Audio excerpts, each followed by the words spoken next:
पाहुयात पुढची बातमी। पुण्यामधील नवरात्र महोत्सवाचा मानबिंदू असलेल्या चतुश्रृंगी नवरात्र महोत्सवाच्या निमित्ताने या ठिकाणी सध्या जय्यत अशी तयारी सुरू करण्यात आली आहे। पुण्यामधील ऐतिहासिक वारसा लाभलेल्या चतुश्रृंगी मंदिरामध्ये नवरात्र महोत्सवाच्या निमित्ताने लाखो भाविक हे दर्शनासाठी येत असतात आणि उद्यापासून नवरात्र महोत्सवाची सुरुवात होणार असल्यामुळे या ठिकाणी सध्या जोरदार तयारी सुरू आहे।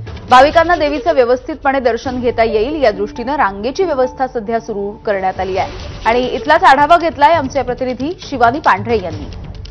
उद्यापासून पुढचे 10 दिवस देवीचा जागर पाहायला मिळणार आहे आणि शारदीय नवरात्रोत्सवाला सुरुवात होणार आहे। पुण्यातल्या अनेक जे काही देवीचे मंदिर आहेत त्या मंदिरात नवही दिवस मोठ्या प्रमाणात उत्सव असतात। मी आहे सध्या पुण्यातल्या चतुश्रृंगी देवीच्या मंदिरात। पुढचे 10 दिवस या मंदिरात मोठमोठे उत्सव असणार आहेत। नेते मंडळी भेट देतील आणि इथली कायदा सुव्यवस्था व्यवस्थित राहावी याची देखील काळजी आहे मंदिर प्रशासनाकडून करण्यात आली आहे। समोर जर बघितलं तर मोठमोठे स्टॉल्स आहेत।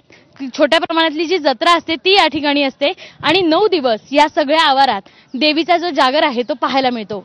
कॅमेरामन अमोल गवाहेसह शिवानी पांढरे, एबीपी माझा, पुणे।